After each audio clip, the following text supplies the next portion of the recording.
Good evening, children. Welcome to Aveti's grade 10 grammar class. Ajira amar subject hochi clauses. Clause re amara jo 10th standard bohi re amara achi syllabus. Basically, it is noun clause and relative clauses. So, aji ame will first try to understand what is a clause, and then we will only go through noun clause today. Next class re we'll do the relative clauses. Okay, children. So, let's begin. So, what exactly is a clause? A clause is a group of words that includes a subject and a verb. So basically, it is a group of words, jotare gote subject hai or verb hai, that constitutes a clause. Clause ro dita variety, gote hochi independent clause, aw gote hochi subordinate clause. Now, before we go to independent and subordinate clauses, let us try to understand the difference between a clause and a phrase. Kana exam re eta bhi pray question padiba to differentiate between a clause and a phrase. Acha jemti ame sikhiche chua mane clause re there is always a subject and a verb. For example, eti tame dekhi parthuba. Let's say we take this example. I went to a school. So here the subject is I and went is your verb and to school becomes your object. All right. So subject or word thille hi setaku clause beli kohajiba. Whereas phrase re there is no subject verb component. For example, there's something called a noun phrase. Example, best friend. Mane tama friend sangare gote adjective par jodi jodi hela tale best friend hegala. Verb phrase, was working. Adjective phrase, very pretty. Etare you can notice that there is no subject and there is no verb. It is just basically two words which may make a meaning on their own or which may not make a meaning on their own. Okay. So, for example, prepositional phrase in the bin. Kimba adverb phrase really slowly. So, a subu jagare not necessarily that could a meaning tamgo full formed meaning asiba. You can have a meaning or may not have a meaning. All right. Now, when it comes to differentiating between clause and phrase, I'm going to exercise kariba so that tamane pura bisare clear habo. First one, let's take here 1 minute, children. So the first question is, faced with so many problems, I decided to get professional help. Now, jota red remark hechi, you have to identify that. It's a phrase kimba clause. You have to identify. So it is red remark on mark hechi, faced with so many problems. So please identify whether this is a phrase or a clause. Let's see what the right answer is. The right answer is it's a phrase. Why? Because faced with so many problems. It has a complete meaning tame pauna. That it has a complete meaning kichi nai. Faced with so many problems. Tamane I faced a lot of problems. Kina mo both ude problem ko face karili. Tamane kona kichi ude complete meaning nahi. Also, there is no subject and there is no verb component. Okay. So jehetu both these things are missing, it is a phrase. Now the second question. She arrived to work on time. A sentence hochi, she arrived to work on time in spite of leaving home so late. Jota red remark karai ji, she arrived to work on time. Is it a phrase or a clause? Let's see what the answer is. The answer is it is a clause. Why? Because it is subject achi she and then arrived achi verb and subject a verb jehetu achi. And also she arrived to work on time. It is a complete sentence by itself. It has got a complete meaning, not a sentence. It has got a complete meaning. So hence this is a clause. Now third question, Chamane. In the morning, it is best to get up early. The underlining sentence is, it is best to get up early. Tell me whether this is a phrase or a clause. The right answer is, this is again a clause. Why? Because it has got a subject, it, and then get up. Get up, it is the verb, there's a verb. So there is a subject verb agreement. Hence, this is a clause. And also the sentence, the words have a complete meaning. It is best to get up early. Mane sigra utiba is the best. So it has got a complete meaning.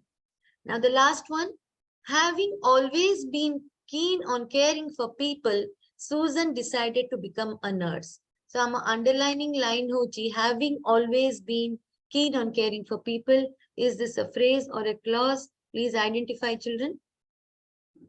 Let's see what the right answer is. The right answer is, again, it is a phrase, because having always been keen on caring for people, it doesn't have a subject, doesn't have a verb component, and also it doesn't complete your sentence. It doesn't give a full meaning, doesn't make much of a sense. Hence, this is a phrase.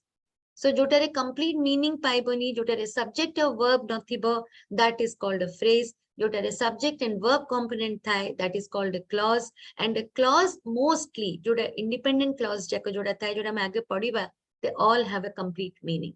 All right. Now let's go to the next one. Let us see the types of clauses, children. There are two types of clauses. One is a main or an independent clause, and the second is a subordinate or a dependent clause. Now, subordinate or dependent clause, tinni variety. One is a noun clause, there is an adjective clause, and also an adverb clause. So basically, we divide them into noun clause and relative clauses. So relative clauses, adjective clause, adverbial clauses, sabu ase.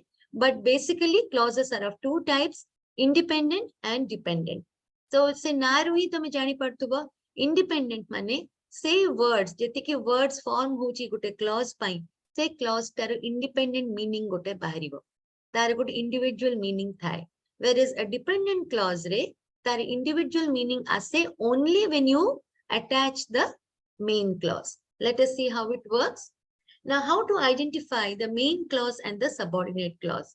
This is very important, children. Main clause have a subject and verb that can stand on their own. This is very important. Let me show you.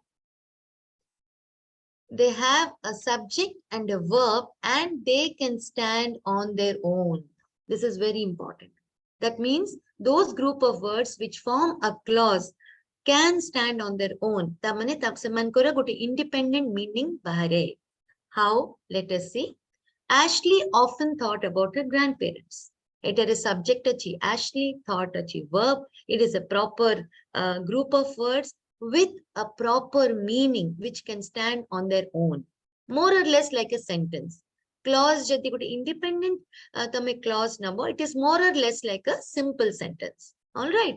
For example, Ashley often thought about her grandparents, or the sun rises in the east. Okay, so jotare what independent meaning bahare sentence ra words ra, that can be called as a main or a independent clause. Okay, it is very similar to a simple sentence. Got it? Now let's see what is a subordinate clause. A subordinate clause always begins with a conjunction and therefore cannot stand on their own. They leave the reader thinking yes and then tamani question ase. Jo sentence re gote question tamako asibo, jotare complete meaning paibani, a tamar gote doubt kimba question asijibo, ta pore kono, ta pore next what. So those are called dependent or subordinate clauses. For example, though I only started last week. Age clause ta, though I only started last week. It starts with a conjunction though, and you are in a doubt. You have a question. Tapare konala. I start. Mu jodi ho last week start karli. Tapare mu sentence bond kar deli. That means what? Tapare konala mu jani parni. So these type of words which unite to form a clause and which are not on their own. They cannot stand on their own. Tankor individual standing nathai. Kimba gote independent meaning bahareni, those are called subordinate or dependent clauses. Okay. So though I started last week, I could complete my homework only today. Then the sentence gets complete. Right? So let's take one more example. I don't know if you can see this, children. So there's one more example that has come up. I'm not able to see on the screen. Never mind. For example, I can give you one more sentence. while I was doing my homework, or let's say when my father came home. When my father came home, then I stop. Then there's a question mark. Okay, you don't know what is happening next. So such sentences are called clauses, which cannot have independent standing of their own. Now let's go to the next slide. Now let us try to identify the main clause and the subordinate clause in these respective sentences. Now, do you know when the next train arrives? Do you know when the next train arrives? So here, children, can you tell me which could be the main clause and which is the subordinate clause? Normally, all these subordinate clauses, they will start with all these noun clauses. They start with when, what, how, that. Okay, even prepositional clauses bithai, on, about, whoever. So all these words, already tama bahire mentioned heji, you can take a list on that and memorize bhi kariparibo. So it normally starts with these words. So in this sentence, what happens, children? Let me identify this for you. Do you know? This is your main clause because it can stand on its own. Do you know? Tame jani chaki? That's a normal question. Do you know? Then the next one, when the train arrives, this particular thing, this particular word, this group of words, when the train arrives, does it have an independent standing of its own? When do you know when the train arrives? When the train arrives, does it have an independent meaning of its own? No, you still, when the train arrives, what? The next question will be what? So do you know when the train arrives? In this case, do you know is the main clause when the next train arrives. When not when the train arrives. When the train arrives could be independent. You can say when the train arrives, I shall go and get my tickets. So you can say something. But here the sentence is, do you know when the next train arrives? When the next train arrives is not a sentence that can stand on its own. Hence, that is a subordinate clause. Do you know is the main clause. When the next train arrives is your subordinate clause. Next one. He told me that he was ready. He told me, this is your main clause, and that he was ready. That he was ready is your subordinate clause. All right. That he was ready. There's no meaning to that. Okay. There's not an independent meaning to that. Hence, that is a subordinate clause. He told me that he was ready. Then only it makes sense. Next, I asked the boy how old he was. Let's identify the main clause here, children. Here, the main clause would be I asked the boy.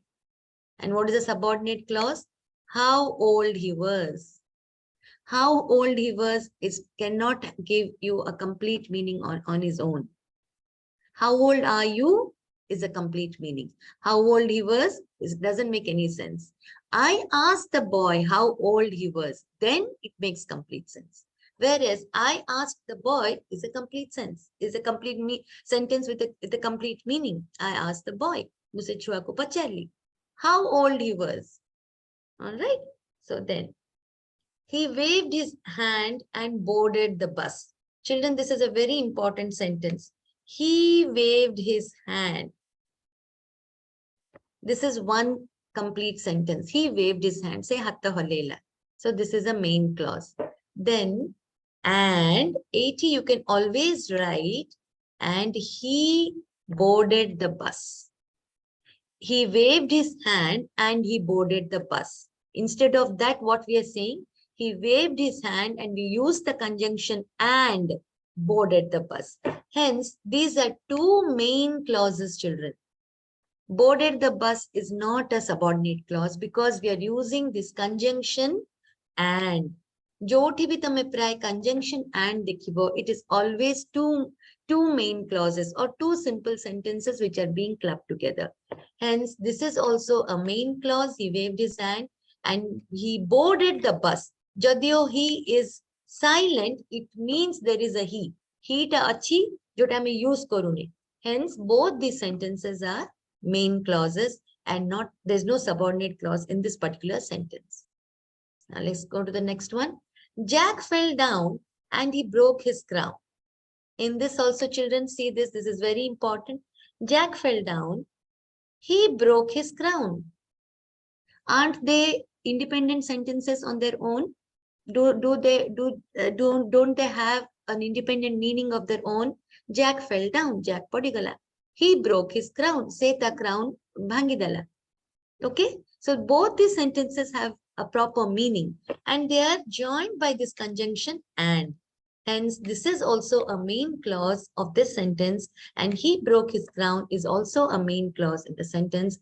In this particular sentence, there is no subordinate clause. Okay, so subordinate clauses are those clauses which cannot stand on their own, and they normally begin with when, what, how, that, okay, whoever. So all these things, the sentences begin either in the middle you will find, or at the beginning or at the ending, but they start with such words, and these words, these clauses hence are not independent of their own because they do not carry correct meaning. Okay, then they grammatically you will not find a complete meaning. Hence, these clauses are called subordinate clauses. Sometimes the meaning could be there, then it becomes a independent clause or a main clause. All right. Now, let us understand what is a noun clause. A noun clause is a group of words with a subject and a verb that serves as a noun in the sentence. So we know a clause always has a subject and a verb. So if that particular clause serves as a noun in that sentence, then that is called a noun clause. Okay. So like in a normal noun, ଆମେ कौन refer करू गोटे place, animal, thing को. So a noun को जतबले गोटे clause replace करे, that is called a noun clause. Example, let's see. Now, let's see a few things about a noun clause. Noun clause include a subject and verb, but they function as nouns. So both the subject and verb thai kiri, say clause ta noun ro role ta play kari. Then it is called a noun clause. Second one, they are dependent clauses and they cannot function alone as a complete sentence. They're always dependent clauses, children. This is very important. They are not main clauses. They're always dependent clauses. Next, you can replace a noun clause with a pronoun. So if you have to identify a noun clause, can it be replaced by a pronoun? Then it becomes a noun clause. Example. All right. Noun clauses often include one of these words, the WH words such as who, what, when, where, why, and the related words whatever, whenever, and whomever. Other question words such as how, that are also part of noun clause. Now let us see this, children. I cannot express how sorry I am. Let me show you this. See, I cannot express. This is your main clause. How sorry I am. This is a noun clause. Because number one, it has got a subject and it has got a verb. Secondly, it is not independent of its own. And it begins with the words how. I cannot, and more so, can you replace it with a pronoun? Yes, I cannot express myself. Okay, I cannot express my feelings or I cannot express myself. So when you can replace it with a pronoun, then it is a noun clause. Okay, so tingta jinsa chwamane, it has a subject and verb that forms as a noun. Okay, but functions as a noun, and then it is dependent. Second thing is it is dependent, and thirdly, it can be replaced by a pronoun. Then it becomes a noun clause. All right, next.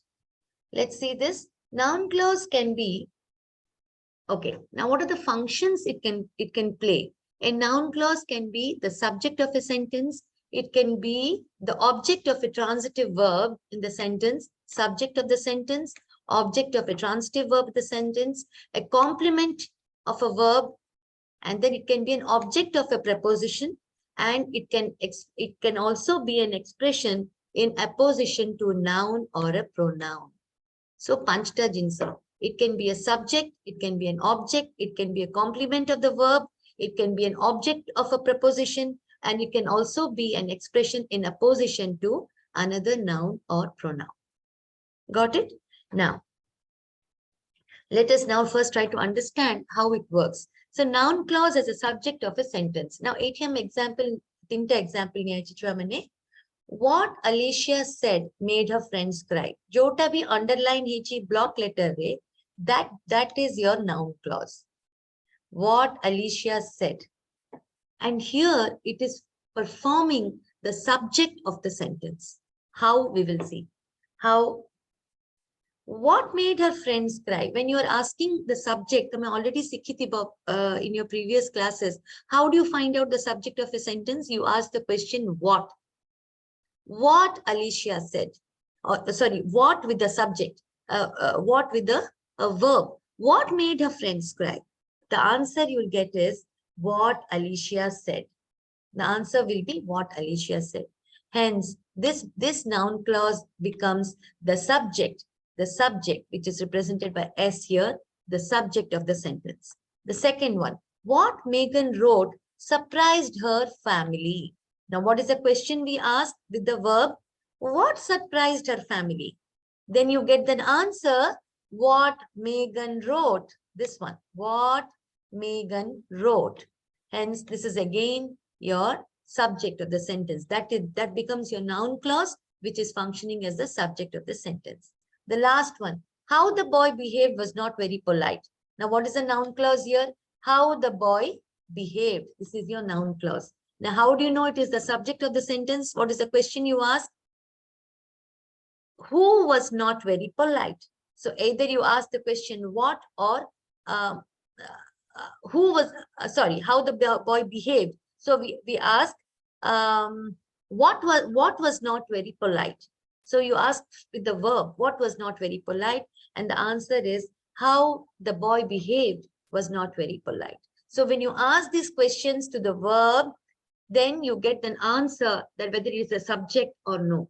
Tame what question pacharla matre tame seta subject ki nai tame paijibo. First you have to identify First you have to identify the noun clause in the sentence and then find out whether it is the subject of the sentence. How do you find out whether it is the subject of the sentence? When you pose these questions, what or how, then you get an answer which will identify the subject of the sentence. So like I said, these questions, they will help you in identifying the noun clause as a subject of the sentence. Now, just like all nouns, noun clause can act as the direct object of a verb. So first, a subject hame dekhile, how the noun clause can act as the direct object of a verb. For example, 81st example, the pharmacist checked that the prescription was correct. That the prescription was correct is the noun clause. And that is the object. How do we find out? You ask the same thing. You ask the question again. What is the question you ask? What didn't she... Sorry, these are the... What didn't she check? What did the pharmacist check that the prescription was correct? So we ask, what did the pharmacist check? Not this one, children. This is wrong. This is by mistake. I think it has come here. So the pharmacist checked that the prescription was correct. So what do we ask? What did the pharmacist check? Then the answer will be that the prescription was correct. Then you get the answer in the form of the noun clause. That becomes the object because you're asking a question. All right. Next one. He didn't know why the stove wasn't working. So what question do we ask? What he didn't know. What didn't he know? Kaun se jani parlani? Why the stove wasn't working. So what is the noun clause here, children? The noun clause here is why the stove wasn't working. So then how do you know it is the object? When you ask the question, what didn't he know? You have to ask the question what didn't he know? Okay. When you ask the question to the subject, you get the answer. What didn't the subject know? The subject did not know why the stove wasn't working. Hence, why the stove wasn't working becomes your object. Noun clause functioning as the object. Now, they now understand that you should not cheat on a test. So what is the question you ask, children? What do they understand? What question you ask to the verb? What do they understand? Then you get your answer that you should not cheat on a test. That becomes the object in the sentence because they is your subject and that you should not cheat on a test becomes your object. That you should not cheat on a test is a noun clause which is functioning as the object. All right. Now, let's go to the other one. A noun clause can also serve as a subject complement. A subject complement modifies, describes, or completes the subject of a clause. For example, Carly's problem was that she did not practice enough. So what was Carly's problem? That she didn't practice enough. Now the answer will be here with along with that, along with the noun clause tama jo to start hochi sei to tame answer ta paibo. Now notice here that in each case the verb is a form of to be. See, to be the form. For example, was, to be the form, was, to be the form, was, to be the form. So whenever there is a verb in the form of to be, then the noun clause following that verb form becomes your complement, functions as a complement. Let's see the next one. Harry's crowning achievement at school was when he became the class president. So what is the noun clause? We need to identify the noun clauses when he became the class president. Now, what is the question you ask? Harry's crowning achievement at school was when he became the class president. So when you ask the question, what was Harry's crowning achievement? It was when he became the class president. You just cannot say he became class president. You have to use the entire noun clause beginning with when he became the class president. So that is complementing Harry's crowning achievement. It is a complement to the subject. Hence, this becomes here the noun clause is functioning as a subject complement. Next, Darla's excuse for being late was that she forgot to set her alarm. Here again, children, the verse is there. So to be the form hoji was. The verb is a form of to be. And here also, what was Darla's excuse for being late? Darla's excuse for being late was that she forgot to set her alarm. Your answer will be the complete noun clause. Pura noun clause ka hi tamara answer asibo because it is complementing the subject Darla. All right, children. Slightly confusing, but when you do the exercises, it will be fine. Jette exercise karibo, jette tamara clarity asibo. Now, noun clauses are also, they act as objects of preposition. This is very easy, actually, children, because each of these sentences should be complete before the addition of the preposition. See, this is a very important thing. When you're using a preposition, for example, you should pay attention to what I say. To what I say. The preposition is to what I say. The entire thing is your noun clause, and it is coming before the preposition to. Because it is coming before the preposition to, this becomes a noun clause, which is acting as an object of a preposition. Now, one more important thing, each of these sentences should be complete before the addition of preposition. Mane tame preposition ta add kariba purbaru, is this sentence complete? You should pay attention. Is this sentence complete before the addition of the preposition? Yes, it is complete. You should pay attention. Mane tame attention dabaku padiba. Tame concentrate karyaku padiba. Isn't it complete? It is complete. Now, let us see this. Second one, there is no meaning in what you say. So in what you say, the noun clause is coming before the preposition. What is the preposition? The preposition is in. So there is no meaning. Does this sentence have a complete meaning? The sentence before the preposition. Preposition purbara sentence ta complete ki nahi dekhibaku pade. Yes, it is complete. There is no meaning. Aro kichi matlab nahi.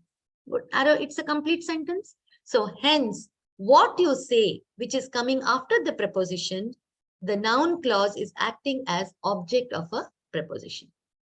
Okay. Now, let's see this one. Josephine is not responsible for what Alex decided to do. Now, HM preposition is for, and what is your noun clause? Is what Alex decided to do. And why we say it is acting as the object of preposition? Because the sentence before the preposition, Josephine is not responsible. It is a complete sentence. Isn't it so? It is a complete sentence. Josephine bilkul responsible nuhe. Bilkul bhi samajhdar nuhe. All right. So hence, what Alex decided to do, which is coming after the preposition, we call this noun clause as an object of preposition. The function, the noun clause is playing the function of an object of a preposition. Next, similarly, Ali's research report is about how Marie Curie discovered radium. Okay. Now let us see how Marie Curie discovered radium. This is your noun clause. Now Ali's research report is about how Marie Curie discovered radium. Now here Ali's research report. Okay. This is your about is your preposition. How Marie Curie discovered radium. Okay, this is your noun clause, and Ali's research report is. Okay, so this is the sentence which is coming before the preposition. You can say is not responsible. Ali's research report is about. Okay, so here, children, sometimes there are a few mistakes that we need to be done. This I'm really not sure. I think we need to check this out. All right, now let's go to the next one. Noun clauses also perform the grammatical function of appositive. The answer from the company that we buy a new table angers me. My decision for you to leave the day after us stands. See, the answer from the company that we buy a new table angers me. The answer from the company. Now, my decision for you to leave the day after us stands. The news that his father has come is true. So, it is subordinate mane, it is appositive. Appositive mane, the jo subject bisare extra kichi tumko information. The answer from the company that we buy a new table angers me. That we buy a new table is your noun clause. And here the function is that of an appositive. Similarly, the news kono, news ka bisare, that his father has come is true. Hence, this is an appositive. The noun clause is taking the function of a positive. Because it a news bisare, kono news that his father has come. All right, let's do exercises, children, then it will be more clear for you. Now, I wondered what he was doing there. Let us try to understand better this first, right, jota underline kara hai, that is your noun clause. Now, first tell me whether this noun clause is performing the function of a subject, object, preposition, or complement or appositive. Okay, so 81st question is, I wondered what he was doing there. Here, children, I wondered what he was doing there. What he was doing there is performing the role of a object. Okay, so here the noun clause, what he was doing there is performing the function of an object. Next one, do you know why he is late? Here again, why he is late is your noun clause. Now, do you know why he is late? Why he is late is performing the function of an object here again. All right. What is in our fate cannot be avoided. Here, the noun clause is what is in our fate. What cannot be avoided? What is in our fate? You ask the question, what cannot be avoided, to find out whether it is a subject clause. So yes, it is a subject noun clause. What is in our fate cannot be avoided. Next one. That you should behave like this is, I can't see this here. That you should behave like this is stranger. That means what is stranger? That you should behave like this. Hence here this noun clause, this is your noun clause, and here it is performing the function of a subject. All right. Next one. The news that he is alive has been confirmed. Now tell me, children, what is the noun clause here? The noun clause here is that he is alive has been confirmed. But what is the news about? There is no answer to that. It is telling you about the news. So this is a positive to the subject, to the noun, the news. The news that is alive has been confirmed. Here the noun clause is playing the role of an appositive to the noun, the news. Okay, news bisare asuchi. The news ta kono that is alive has been confirmed. News ta hala se bonchichi bili confirm kara hala. Jehetu seta news bisare kuha jauri. So that is an appositive to the news. Okay. I cannot rely on what he says. Now tell me this, children, you will have to answer this to me. I cannot rely on what he says. What he says is your noun clause. Now tell me, you will have to answer me. I cannot rely on what he says. Now, what is your preposition here? Your preposition is on, and I cannot rely on. Is it a complete sentence? Yes, it is a proper sentence. Hence, I cannot rely on what he says Here the noun clause is playing the role of an object to the preposition on. I cannot rely on what? On what he says. So this is an object to the preposition on. Next one. Shanti didn't know that her uncle had come. So what is it that Shanti didn't know? She didn't know that her uncle had come. So this is an information about Shanti, about the subject. Hence, that her uncle had come. This noun clause is again an appositive to the noun Shanti. Because it is about Shanti. What she didn't know? What Shanti didn't know? That her uncle had come. Okay, next. Can you tell me who wrote the Ramayana? Can you tell me who wrote the Ramayana? So what is the question we ask? Can you tell me what? Can you tell me who wrote the Ramayana? Here, who wrote the Ramayana? Who wrote the Ramayana? This is your noun clause, and it is performing the role of an object. It is performing the role of an object to the verb. Okay. Next. Mr. Gupta promised that he would put some flowers on her brother's grave. Now, let's see this, children. 1 second. Let me show you. Mr. Gupta promised that he would put some flowers on his brother's grave. This is your noun clause. Now, what is it telling about? It's telling about Mr. Gupta. Mr. Gupta promised what? That he would put some flowers on her brother's grave. So this is again an appositive to the noun Mr. Gupta. Mr. Gupta promised what? That he would put some flowers on her brother's grave. Okay, next one. No one can say how the war will come to an end. Now here this is very important, children. No one can say what? How the war will come to an end. We have seen in complements, whenever the noun clause is going to play the role of a complement, then what happens? The entire sentence has to be put. No one can say what? How the war will come to an end. No one can say how the war will come to an end.